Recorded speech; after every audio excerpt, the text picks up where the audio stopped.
So the meeting's starting at 7:05.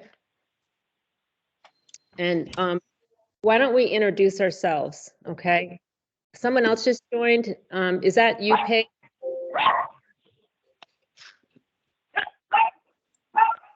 Who just joined? Got a phone number down the bottom. Right. Right. Hello.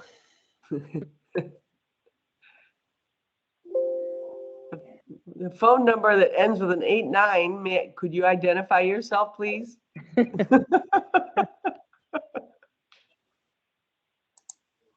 Sorry, right. Penny Bennett, 16 Daniels Road. Sorry about that.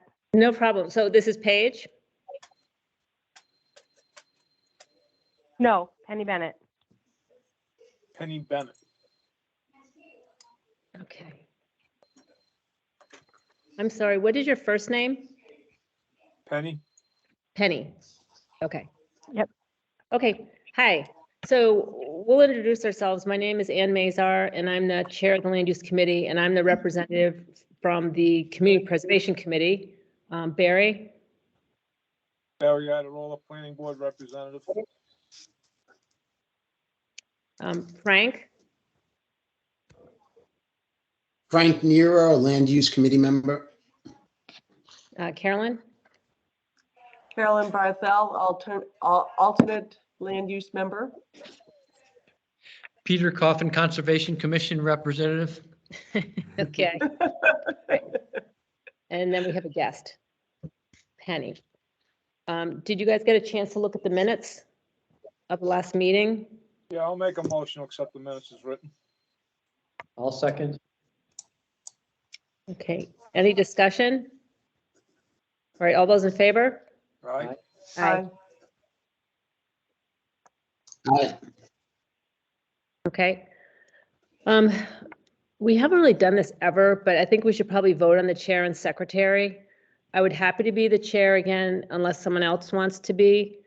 And Frank has been really nice about taking minutes, so I would nominate. What, Frank? I didn't say anything, Okay. but I don't mind taking the minutes.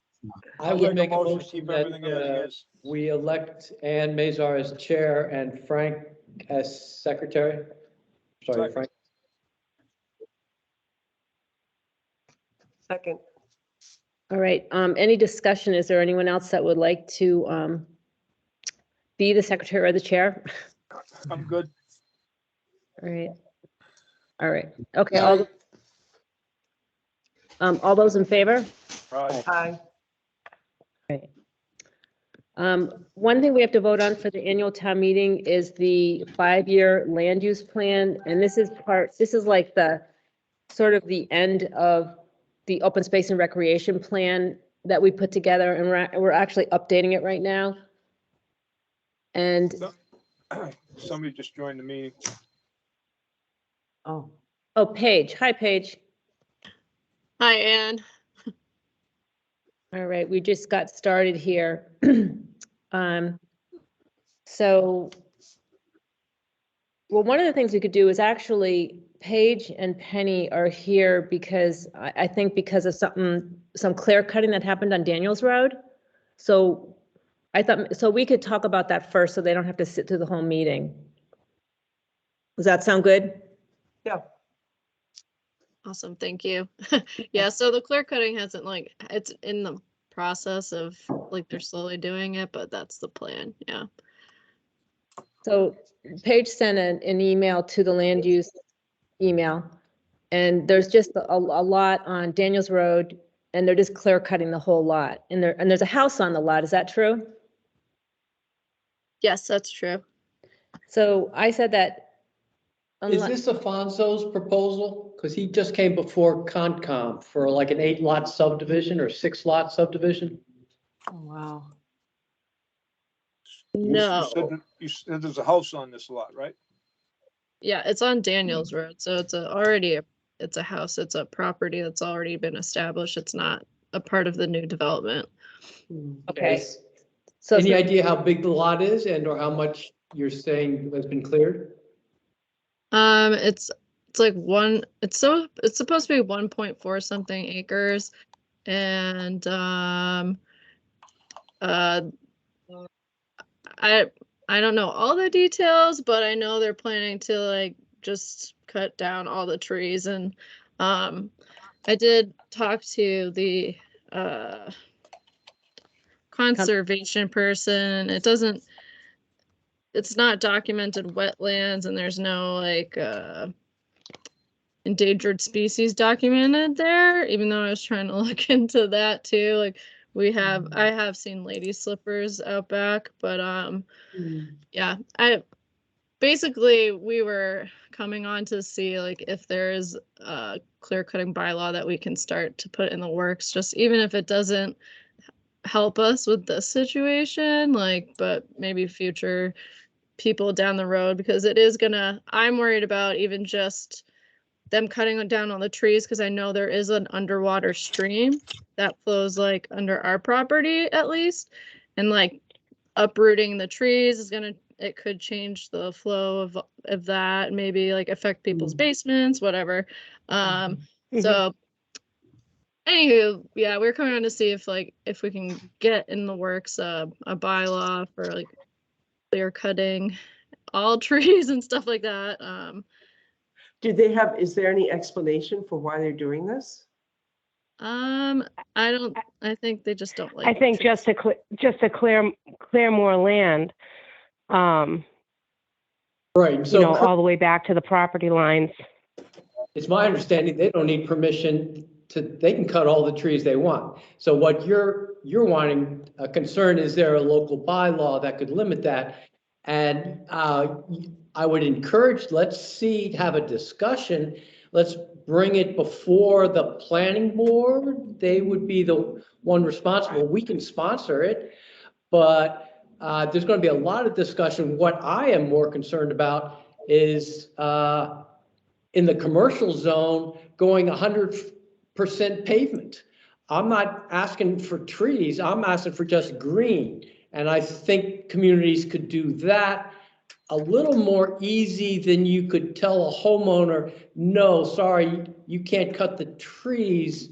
If you want a lawn or a garden or whatever. So I'd encourage you let's talk it around and see if what the general public thinks, but it's going to be a tough one. I just want to note that we do have low impact development bylaws, and they cover a lot of what you just said, that like if a parking lot has to be put in, they have to put trees in, and they have to try to use green stormwater infrastructure. So I would say we do have that. We have to follow it though. Wait a minute. They doing Low solar impact power? development. So if I build a construction, Mr. Meehan, Yeah. whatever. Yeah. And he's putting in, he's using infiltration and he's getting the water in. He's got to plant green. There's a minimum percentage of there's- green needed. it's I all- don't think so. It's but- all through the bylaws, like if they have a parking lot, they need to plant a certain amount of trees per spaces. And if they can use the green water infrastructure, you know, they have to have a reason why they can't use it. And so. Under Mr. Means, he's just got, you say, Barry, the planning board approved his parking lot off of directly drainage to Lake Nipmuc, and he's building a big old parking lot. I didn't look at the details of the parking lot, but are there going to be trees in the middle of that parking lot when underneath it is all stormwater? No, that was doubt an existing property. Excuse, an existing property, yeah, well, That was an existing property. That wasn't a new property. That wasn't a new design property. That was an existing property. Was, parking lot wasn't new. He's Where's the parking lot?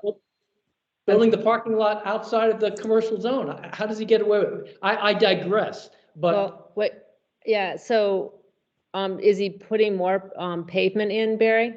What are we talking about? Well, let's not get off track, but Yeah. you know, Yeah, we started You talking about Daniel Street. Now we're talking about Meehan. right. So as far as Daniel Street goes, are they doing solar? Is that where, maybe they got too much shade on their property. They're trying to do solar. But we have no right to tell people that they can't cut trees down on their own property.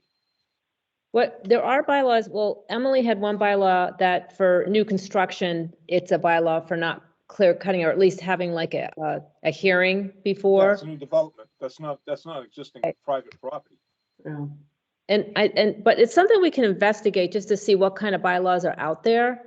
Well, Just because we had some really nasty clear cutting in town where, first of all, it shouldn't have happened. And yeah, people got penalized, but still, it might be good to have some kind of a process if somebody really wants to clear their property, just to see if there's alternatives or, I don't see how you can tell them that they can't. I haven't really investigated different bylaws, so I don't know. You know, I mean, like with wetlands, yes, you can, because they're Right. protected. That's wetlands. That's Wetlands Protection Act. I mean, you're encroaching. But I'm talking about regular house lot upland. You can't tell a guy that he can't clear his lot and have grass, or have Yeah. a garden, or have solar panels. Right, He has to keep trees. didn't that happen on Mary Street where there was an issue with that? I'm not familiar with that. Oh, I don't know who they went before. It was at some hearing, but I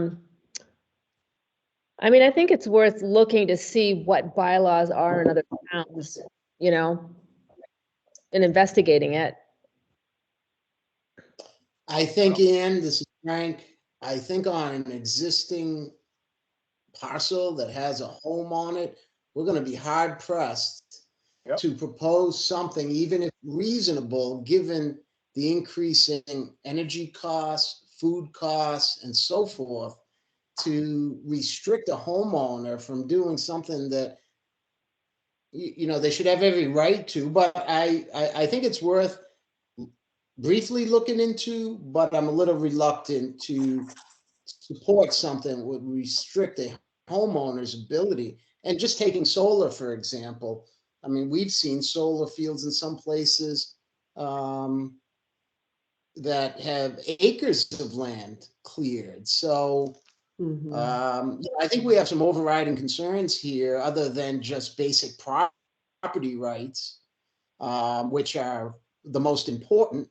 But absent some other bylaw or regulation on the books, I think we would have an uphill climb there that I don't think everyone would necessarily be on board with.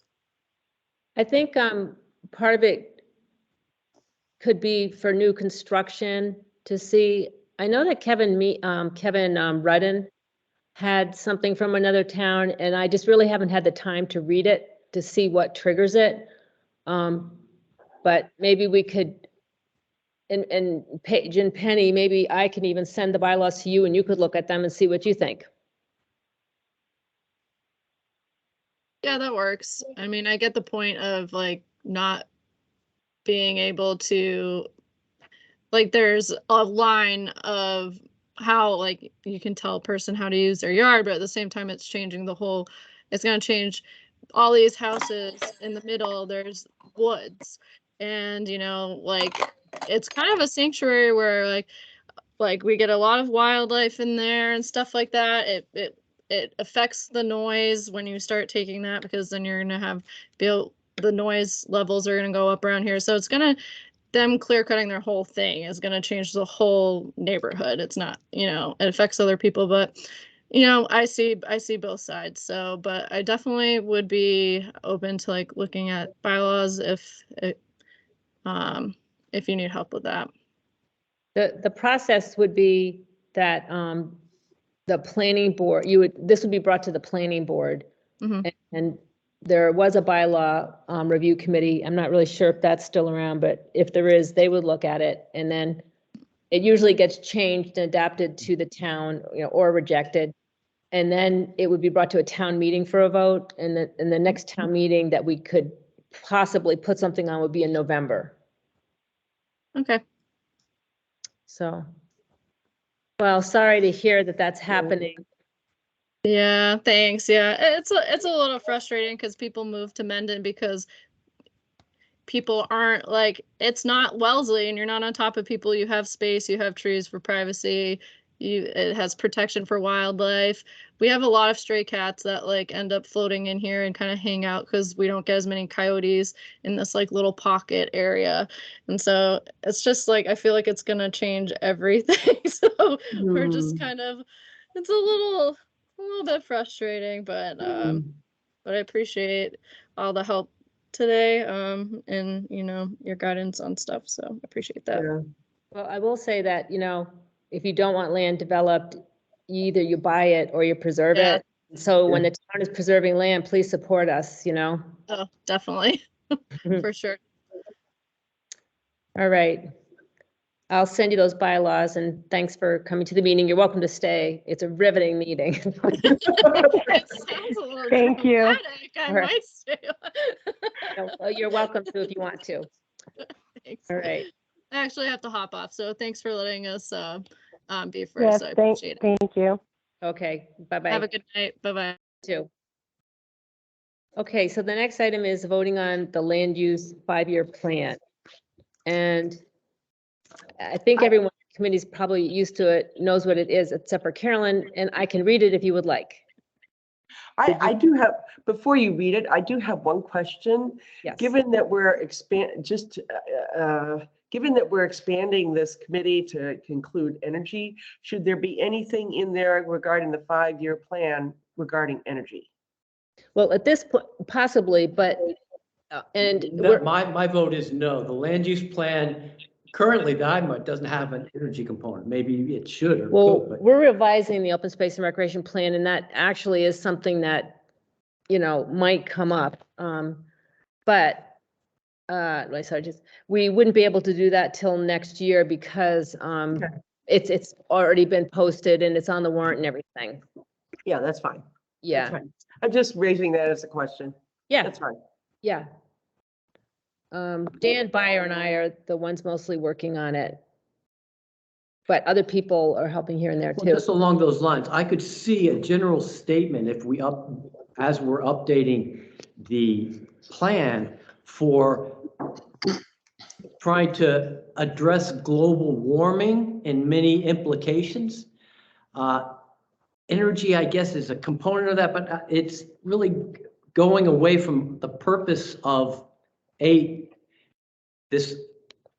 plan was developed by the state, right? So it's supposed to be looking at open space and recreation. So we've expanded this committee because there's no other committee that energy really fits onto. By the same token, affordable housing is a legitimate concern, or, Well, we have that in our goals. right, and global warming should be, all departments should try to be addressed that. And energy, but I don't know. It's like, Well, I think, like when we're going through it, I'll see if there's some place that it might be appropriate. Because we do cover a lot in the open space and recreation plan and energy does affect land, so, Mhm. especially like with solar fields and things like that. But, Okay, So- I just wanted to raise that. yeah, no. So the goals are that we have now to protect critical parcels of land for conservation and passive recreation, to provide active recreation areas to meet the needs of Mendon's growing population, to access funding and land protection strategies to protect or purchase land for open space or recreation, to maintain recreational and passive recreation properties that town owns, to protect the town's water resources, to provide support to farmers who want to keep their land in agriculture and maintain productive farms, to help guide business and residential development to shape Mendon's growth, avoiding haphazard development, to provide cemetery space to meet future needs, to assist in the acquisition of land for the town of Mendon's needs, to work towards the goal of 10% affordable housing units for the town of Mendon. So that's what the goals are now. so I could see a new goal, like Yeah. affordable housing. I don't remember that. It's just, it's a value that we want to bring into the planning process, but I'm not, So anyways, this year, these are the goals and Sure. it's just like, we're supposed to bring it to the town meeting and they vote on it. So Yeah. we are supposed to vote on it. That's fine. So for this year, but I'll keep that in mind though. That's a Okay. good- So would someone like to make a motion to accept the 5-year land use plan? I'll make a motion to accept the 5-year land use plan. I'll second it. Okay, I guess any more discussion? Well, just while we're on it, because, okay, the goals of the land use plan, those are very broad and they're good. And the plan is supposed to inform our way of doing business. So at what point do we get specific with, we want to protect this parcel? It's in the open space and recreation plan. Okay, so each parcel should have a kind of its master plan or what we're doing with. You can check out, it's not like Well, 100 pages and we well, there need you go. help, so, So you know, yeah, Is the it's pretty document detailed. Getting, we're just, it stays in, and how do we modify it each year? We update it if we have new plans for working on It property? used to be every 5 years you updated the open space and recreation plan, but now it's every 7 years. And so right now, our plan is expired and you can't apply for a lot of grants without having it updated. So Mm. we're working on it, but it's pretty involved. It's pretty detailed. It's very involved, Yeah. and it should be. And so then it brings to mind the new property, which what's its name? Trask. Has that been given to the town yet? Yep.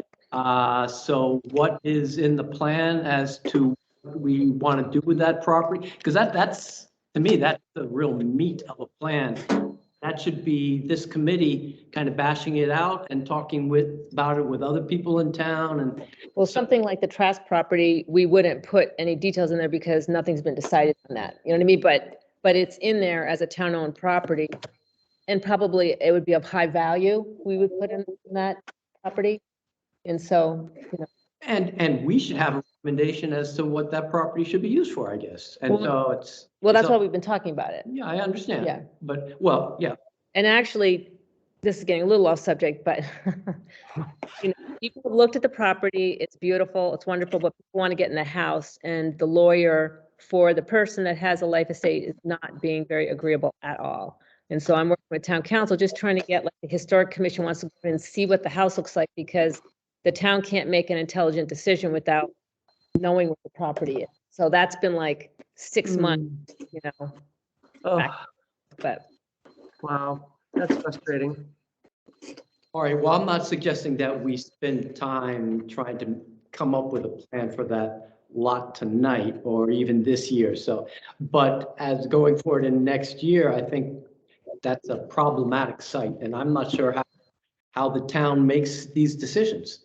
So I guess. well, think it this- starts in the land use committee. I would think it was our land use committee get turned over, or sometimes the selectmen keep properties, sometimes get turned over to the conservation commission. So I don't, each parcel is kind of different. Yeah, this one is the select board owned because there's a life estate on it. And so So they're in control as to how. it's like gonna be weird. managed. That's the thing. Is it's, no, he just has, he can live there. So they're not in control, but someone's trying to, I don't know. I mean, it's a whole, I mean, we talked about it at many meetings and we need to continue talking about it, definitely. There you go, okay. So, Do you want to have a vote on the, No, I don't think it needed. on the 5-year land use? sure, why don't, all those in favor of the, vote on the 5-year land use plan? And could I comment briefly? Yes. This is Frank. I just want to ask, just being a relatively new member, is there anything in the existing plan from 2013 to 2020 that was either lacking or has circumstances changed such that there might be something that we would want to put in there? I think the goals, although general, are good goals. I was just asking whether there was some revision that would be necessary, and if not, we could approve the existing plan. Yeah, I mean, the open space and recreation plan is a work in process right now, and there's many chapters you go through, and you have to, you know, identify land and rate it, and talk about all different aspects of the town, and then at the end, you come up with the goals, sort of after you've done all the work. So for the next open space plan, we haven't really come up with the goals. I mean, likely most of these will be on it and maybe there'll be additional ones. And yeah, things have changed in 7 years. You know, we have new properties, you know, town land's been, you know, recreation land has changed. But anyone who wants to help in the process of doing this, like, you know, passing chapters by, if you're willing to read them, we'd definitely like your input. All right, so in your estimation, the existing land use plan is adequate and applicable to the next 5 or 7 years? Well, we're working on, right now, what we're voting on, these goals are in the expired plan, but that's all we have right now. And so we're working on the next 7-year plan. And so right now, it's just not done yet. And Okay, so and is our vote to extend the existing plan? Is it to renew a 5 or 7 year plan? it's just to vote on like, right now, at this point in time, this is the goals, these are the goals of like the land use committee. Okay, So that sort of, you know, guides us and, but you know, as I get a couple of chapters are done because we had Central Mass Regional Planning Commission write 2 of the chapters. And so I can send those to everybody. And then Dan and I are kind of working on the rest of them. But, you know, any input is welcome. Well, and yes, and it shouldn't be all you. So, but I don't know if we can kind of formally, let's, you know, just like, it should be on the agenda, each of our meetings. And if we want to take one chapter each time and send it to us ahead of time and like homework or, I We don't do know. that. Because it is a long process and it's too laborious to look at the whole thing. But I think if we take a lot of little bites. Yeah, sure. Okay. We still haven't had a vote, have we? No, not yet. Any other discussion? All right. All those in favor? Aye. Aye. I, Aye. All right. I'm gonna skip over the annual town meeting. We can come back to that, but, the Beaver Solution Devices, we have 2 of them in Mendon. One is in Inman Pond and the other one is in the Mendon Town Forest. And every year we have money in the budget to, have the maintenance on them and have them checked. And I guess the one in the town forest is having some issues. But, the maintenance cost for the 2 devices is $576. And so that's what we pay the company that looks at them. And there might be some more repairs needed. And so I wish that I could either share my screen or show you my agenda. But I'm gonna, do you have a paper and pencil? Why don't you write this down, okay? You don't Sure. need- that's right. So the land use budget that we had was $2,550. And we have, and basically, I don't know that you need to write all this down, but we've blazed some trails, we put some trail signage up. And the MVP sign we voted for at the last meeting, and if you go by town hall, you can see that it's up. And And the George Street survey, we spent $1,000, $105 on the sign. yeah, that's, So- but actually, we haven't spent this yet, so. Well, it's to be spent. Right, so there's items that I would like to get approval to spend the money on.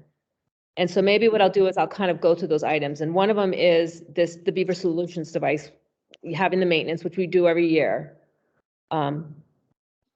And if there's repairs needed, we might need to spend a little more. On George Street, we've talked about this in the past, but there's a border on George Street where properties are encroaching on the open space. And so we need to survey it and put signage in there. Mhm.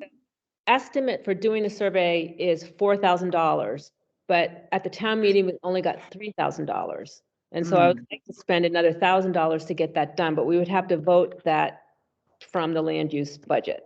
So that's another item. Then the Gaskill open space, which is also the one on George Street. We've been cleaning that property up and putting signage up, and we've had Alan Greenberg do that work, and it's work that should be done before April 15th. And so there's $300 that is set aside for him to finish that job. So that's another amount that I would like to spend. And And which property was that in? that is the open space that Alfonso gave with the Pond Street development, Is that Okay. Gaskell? Gaskill Meadows, yeah. And so if we spent all that money, then we would still have $477. And this money needs to be spent in this fiscal year. And I would like to spend it because there's many projects that we can use this for. You know, I don't want to have the fiscal year end and then have the land use committee not use it. So, So this is use or lose? If we don't use it, goes back to the Right. general fund? yeah. And there's definitely things we can use because after George Street is surveyed, they're going to put pins and stakes in, but then we need to put signs in. And so that's going to take a good amount of that money also. I guess I can support spending all those. I guess I have a question on George Street because I wasn't at the town meeting. So if we got an estimate of 4,000, why did the town meeting only spend 3,000? Well, because the estimate, it took us, we got the funding like a year or more ago.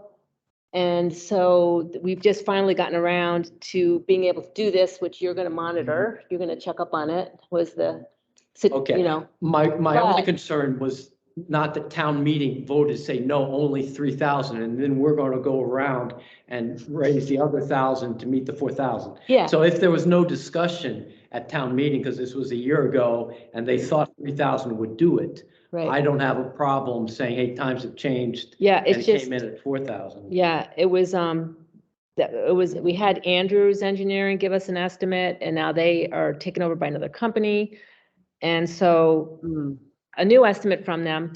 And truthfully, it's hard to get people that are able to do it, and they're able to do it. And this is a reasonable price. It's not an outlandish price. So, and it's an issue. I would like to get the ponds, well, on the Pond Street, we had the issue of the developer encroaching on the open space. And after many years, he's finally taken the wall out. He's put the fence in on the proper borderline. One of the neighbors has taken down their chain link fence off of the open space. And Mr. Alfonso is going to be writing a check so that we can put in native plants where everything was all dug up. And so I would like to get this George Street property completed. You know, we can't even put the conservation restriction on it yet because we had to get, you know, the developer's wall and everything off the property.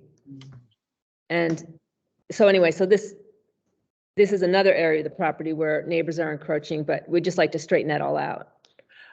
It sounds like it's been a very laborious process to kind of clear up this whole space. Is it feasible at this point to go to ask the town for another $1,000 for the surveying? Well, after this town meeting, we'll have $2,550 for the land use committee to use for the next fiscal year. Oh, And okay. so- And if yes, we could ask the town to do that, but then we'd have to wait till the end of November to put it, we can't put it on this annual town meeting because the warrant's closed. Oh, got it. And so, and this money in the land use, account is for these types of projects, is for taking care of the open space and, doing all this. So it's very appropriate. Okay. So, If I could, just to talk about this, because it's going to be a recurring issue, boundary lines with open space. And Barry, help me on this. If the planning board is reviewing an open space development and they're showing all the lots, is it so unreasonable to ask that concrete bounds or at least iron rods be put in at corners? At least at transit points, I would say at the back corners of all the lots. That happens now. Well, does it happen now? Yes. So Because this it's asked is, for by the planning board? this is, and Barry, you can answer this if you want. Do you want to answer? No, go ahead. This was our first open space subdivision that we did, and we learned a lot of mistakes that were in the bylaws, because if you don't spell it out clearly, this kind of Take thing. advantage of it. Huh? They take advantage of it. Yeah, so we've had about 2 different bylaw changes at town meetings to straighten it out. So now a developer has to write a check for the conservation restriction period. They have to have at least 3 to 5 spaces of impervious surface and parking. They have to mark the open space. They have to put signage up. You know, so we kind of learned by our mistakes. They And have to so, mark the open space. So and they have to put it signs in- up. They have to put pins, Pins, and they have okay. to put, yeah. Good. I'm sorry for bringing that up. That's Yep, good. no, it's fine. So anyways, you know, we kind of learned. And that's why on this property on Pond Street, I have not let go of it. And because we don't want this to keep happening. So, and the planning board has been great. Thank you, Barry. You've Not a really been problem. great. Not a problem. I don't like being taken advantage of. I mean, we gave him all the benefits of the low impact division, subdivision. You know, he saved money on development costs, and then he tried to circumvent what he was supposed to do. Oh, So, and the next subdivision that he's putting in, open space subdivision, which we want him to do because it's great, you know, the town gets this open space and it's wonderful. The planning board's really taking their time with this one, and the plan they submitted was much better than the other plan. Well, we'll wait and see what he does with the trees. What? Wait and see what he does with the clearing, Well, yeah, I mean, there's supposedly a no-cut zone, so, supposedly. Yeah. That's the point. yeah, He's never had one in his life. yes, he likes to cut. This is the first one. Yeah. So Ann and Barry, would the approach be that if on an open space development, I think the best time to have that open space surveyed and a plan rendered is when they were surveying the property. So would the proposal be that the builder would supply the certified plan instead of donating money and then us having to do it? Because I suspect you need that plan then to apply for the conservation restriction. They do all the surveying, they do all that. The money is to put the conservation restriction together because it's sort of a really specified type of a plan. And so Metacomet Land Trust has been doing them for us. And it's not Okay. something the developer does. And so, And they run that through the state, the restriction for approval, and it's Exactly. granted to the land trust. exactly. And Okay. what we did previously was, it says, I mean, in the bylaw, it says that the conservation plan has to be done before lots are released or write us a check. And so it's easier for them to write a check because it's an involved process and they don't want to hassle with it. No, the biggest problem is the floating lot lines. Yeah. That's the biggest problem. So on the items that I'd like to vote on, and I don't know if you want to do it, probably should do it separately. One is for the solutions device, the $576 for the maintenance. That would be one vote. Would somebody want to make I'll that? make a motion? motion to spend the $576 on the maintenance of the Beaver devices. Okay, And I'll second. okay. Is there discussion? All right, then all those in favor? All right, Aye. Okay.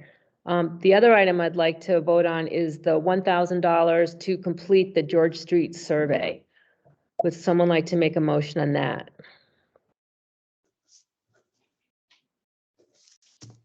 You want to make it? I'll move that we should expend up to $1,000 to complete the George Street survey. Second. Okay. Any discussion? More discussion? All right, all those in favor? Aye. I, Do I need to say aye? I'm an alternate member. I don't know if I count unless somebody's missing. Join the party. Aye. Okay. I mean, you're here and since the other member isn't here, you're filling that space. Oh, okay, all right. But could you do me a favor? Can we just call them both Gaskell? Because I get a little confused. George Street versus Gaskell. To me, it's the Okay, same thing. So yes. it's, Yeah, Gaskill Meadows, open space. And Frank, I can send you the wording on that. okay. And then I would like,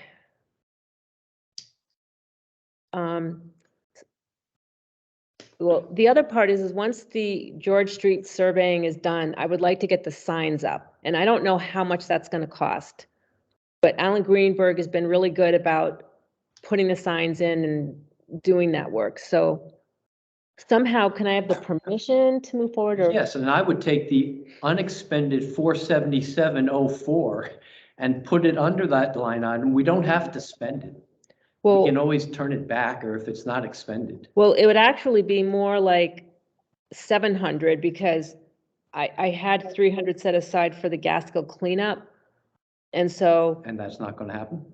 well, Not what I was expended. thinking is you could say $777.04 For the Gaskell. for the Gaskell cleanup, the signage, you know, up to that amount. And then whatever's left over, we have another meeting and I'm sure there'll be something else that we'll need to spend it on, you know, before the fiscal year ends. July 1? July, before June 30th, or, yeah. Okay, no problem. So would someone want to make that motion? Make the motion to spend those funds. As stated. And I'll second it. Okay. That's what Ann said. All right, all those in favor? Aye. I, Yep, aye. Okay. All right, so, once we do the surveying, then Peter, if you could look at it on George Street and just kind of see where it is, maybe we can do it together or something. Tell you me know. if it is. And anyone that is interested in doing any walking on the properties or seeing what's happening, I included everybody on when Michael Callahan comes to look at the Beaver Solution devices, you know, you're welcome to join in these activities, okay?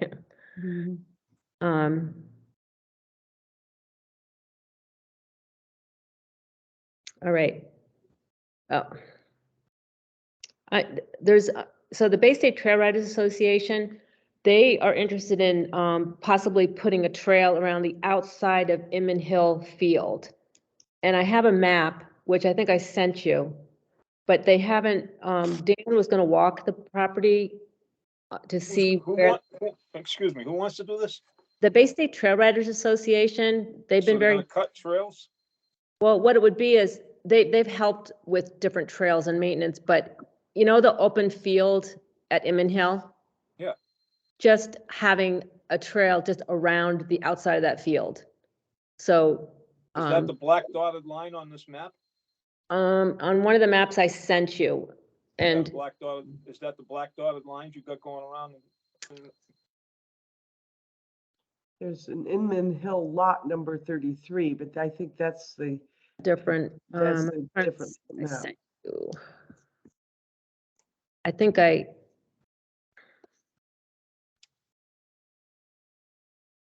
So I've got a page that I printed off of the email you sent us, and there's and it's an like a, aerial view of the fields, and it's got a black dotted line going around Oh, different Yeah, parts yeah. of the field. oh, okay. yes, that's the, that's the area. And so the woman, Becky, Caliger, who's in charge of the Bay State Trail Riders Association, and Dan Byer, who's in charge of parks, and anyone else who wants to go, at some point, we're gonna look at this potential trail. And it's all an open field. And Yeah, gonna it's be just around the edge. It's like, just the edge. And that would be turned into gravel, or what? They're gonna take out the grass, or isn't it No, all grass now? I mean, it might even be just like a mode kind of, thing. And obviously Peter Hawks, would talk to him. Yeah, this black dotted line goes through the woods on certain places. Okay, it might. So that means they're gonna be cutting trail through the woods.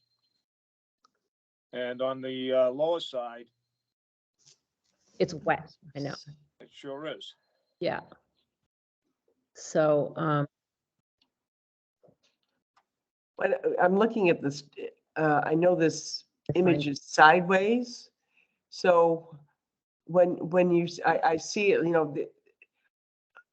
I'm just not familiar with the space. Fran, have so- you seen this? I'm looking at it now, yes. So on the left-hand side, that's all through the woods. Below the Well, fields. they're also on the right-hand side. Yep. What are they doing? I'm not familiar with Bay State Riders. What are they looking to do? Riding horses. they're riding horses and they've actually, they paid for the materials for 3 bridges that Boy Scouts built in Meadowbrook Woods. And that for streams, and that allowed for us to put trails in so that you can go through the properties and, And They've Becky done- Gallagher's worked with the Conservation Commission. They got a grant to do trail improvements at Quistit. So they're a good organization, but they are clear what they want is they want more opportunities to ride horses. So I think that goes along with our mission, but I would hate to see the horses intruding on the hay fields. yeah. no. So that's, I mean, that's one thing. We have a sign up and we, say for everyone walking up there, do not, go on the hay fields. That's, other than that, I don't see a problem with it. but nothing's really been done. But what I will do is So they're gonna go around the backside of the Lozano's property, which we've had issues with, along the edge of Fasano's and through the field. Then they're gonna cut back over to, like I said, they're going through the woods quite a bit. I don't see how they're gonna make it through the woods without cutting trees and stuff. I think part of it was more that, I think it just was put on a piece of paper and that's why it needs to be walked. So, okay, finally found it. I'm just getting the map up. Did you want to look at it, Peter? Yeah. So, yeah, so I think, Without looking closely, I'm not against cutting trees to create trails. Now, trails for horses are bigger than going Indian file single through the woods, so it needs to be looked at closely. and it might be, there's deer trails, I don't really know, but what I'll do is when they set a time to walk and see what might be possible, I will invite all of you. Okay. So, all right. Then on Founder's Park, every year we have Bartlett Tree Service usually do something, whether it be pruning or, different things. And one thing they've been doing is treating the birch trees for a borer, I think it is and fertilizing some. And so actually, what is recommended by Kathy Schofield, and she's a landscape architect, and she kind of like monitors what's going on, but it's a fertilizer treatment for the 2 big sycamore trees and the weeping birch. And we have a separate fund for the Founder's Park through donations we've gotten them, but the amount is $285. And so, I'll make a motion that we spend up to $285 for work at Founder's Park. I second it. all right. Any discussion? All right, all those in favor? Aye. I, Aye. Yep. Okay. We're working on the Green Communities application. And looking at the Misco School to see if they can possibly do some energy efficiency projects, not sure on that.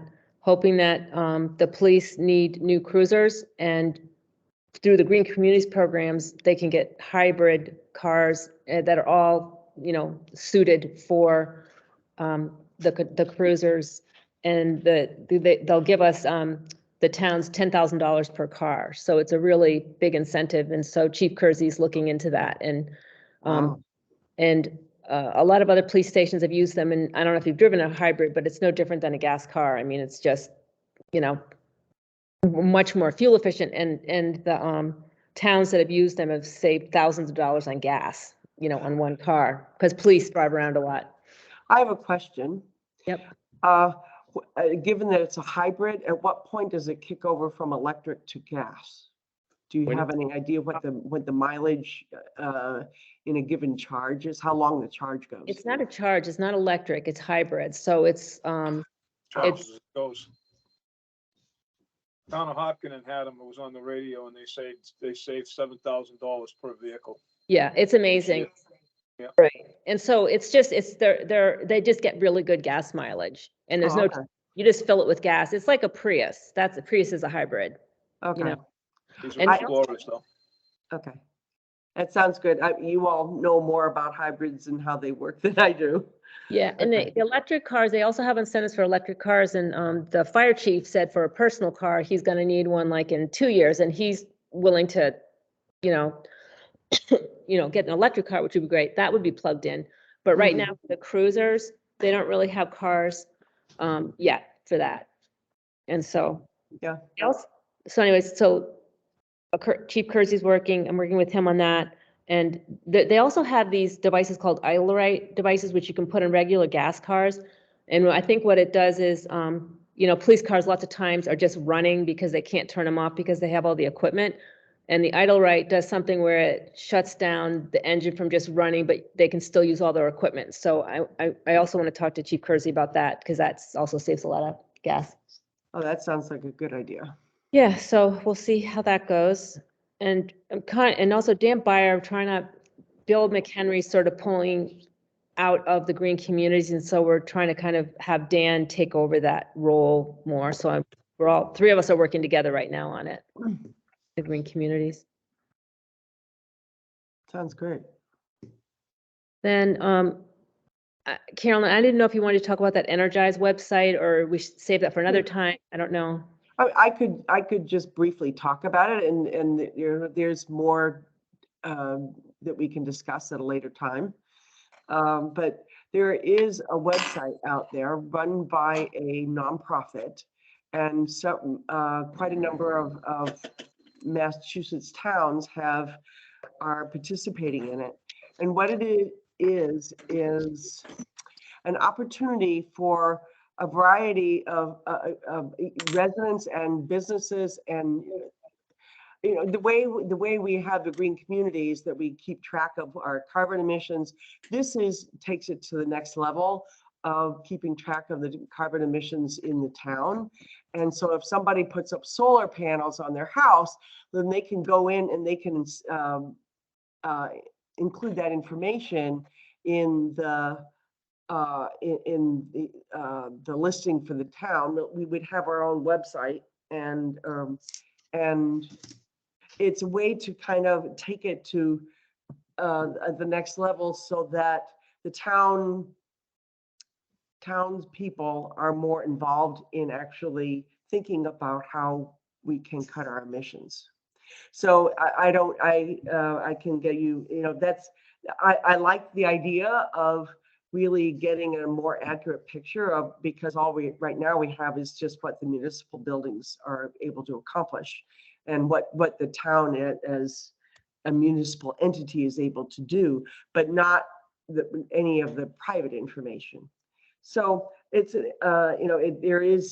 there is an upfront cost, and it kind of depends on the size of your town, how many people are in your town, that it costs for them to create a baseline for what the town already has.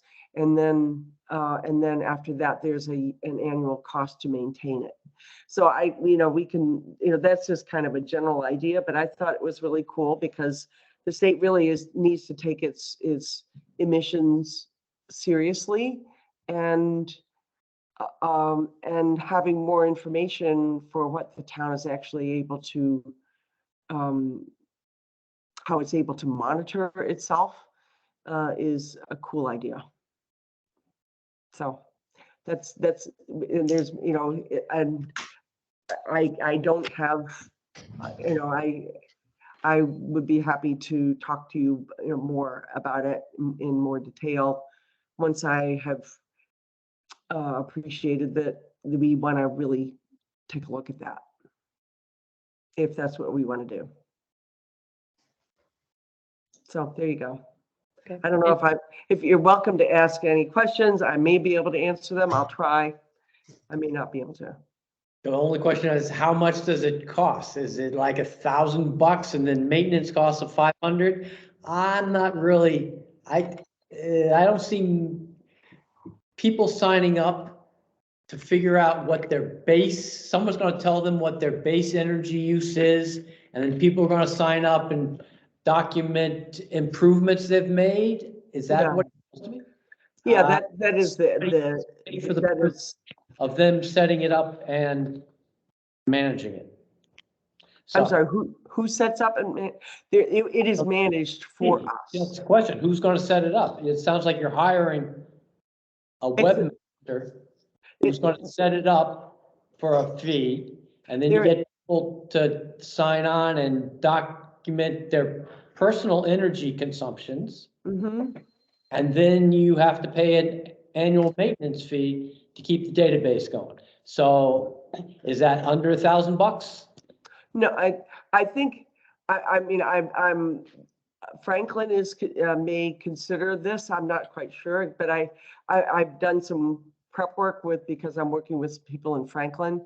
I don't know what it would cost for us because we're a much smaller town, but but yes, there is this nonprofit is set up to do the baseline assessment, and then they would maintain it. So how much did it cost? That's what I'm saying. I don't have that information right this minute because I just found out that we were going to be talking about it today. So, Got there's more to consider. I mean, it might be nice also just to see what happens with Franklin, kind of, and if it's beneficial, and kind of Yeah. see how it works for them. And then if it seems like it's very valuable, maybe come back and talk about it, Yeah. We can do it however we want, but I just wanted to give you an idea that there is that kind of information that's available to out there for what towns can be able to do to really take their carbon emissions seriously. So, and we'll see whether Franklin winds up going ahead and doing this. Okay, well, why don't you watch that and let us know, like, if it seems like something that would be valuable for Mendon. Yep, sure. Do you want to just mention the green aggregation letter? Sure. You all voted to send a letter to the to our state senators and state senator and rep. And so I have a letter, and I'm happy to read it to you, whatever works. I could, I just, since I didn't want to step on anybody's toes, I would, want to have some feedback from you all if this is, an adequate letter. So I'm happy, whatever works. One thing that I found interesting, which she is, I think, planned on including the letter, is the municipal aggregation DPU docket. And we've been on it for 2.5 years, and people that have been on it less have been accepted.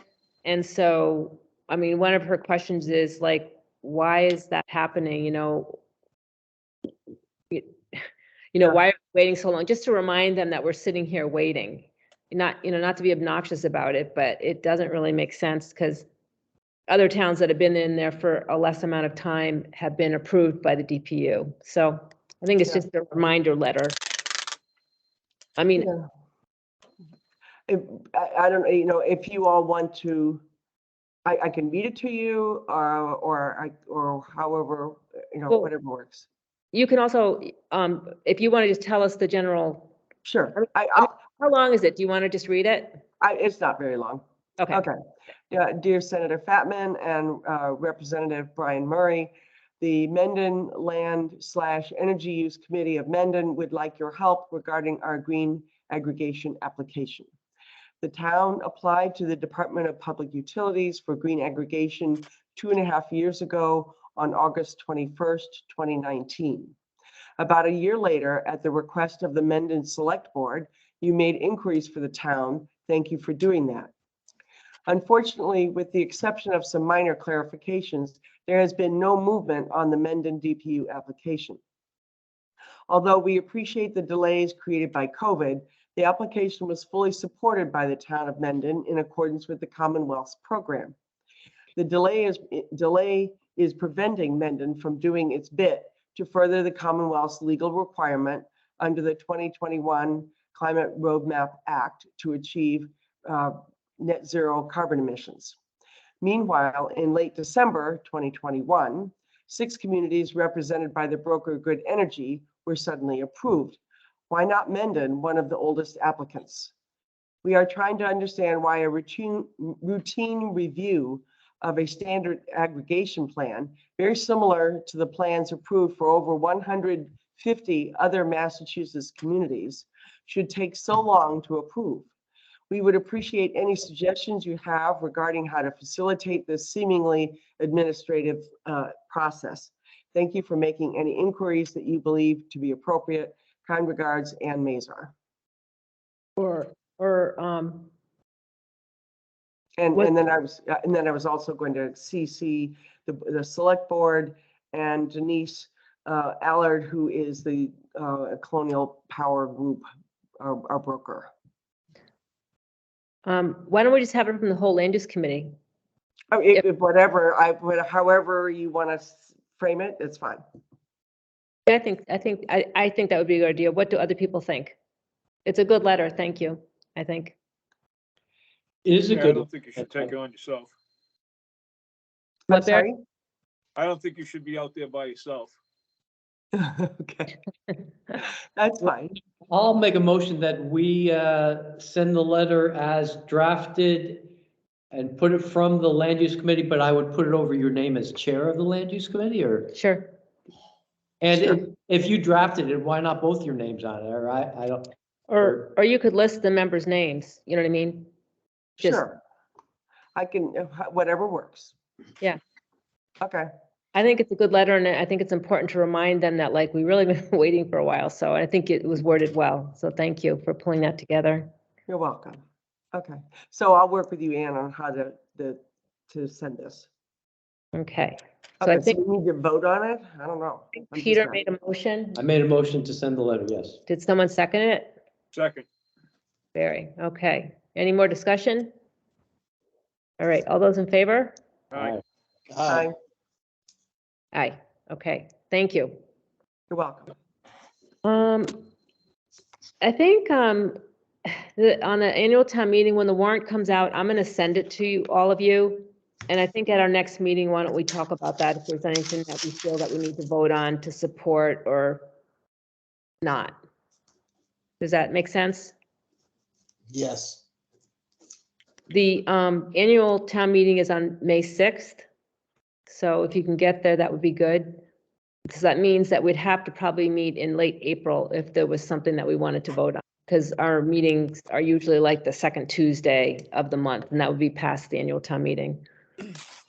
Yep, sure.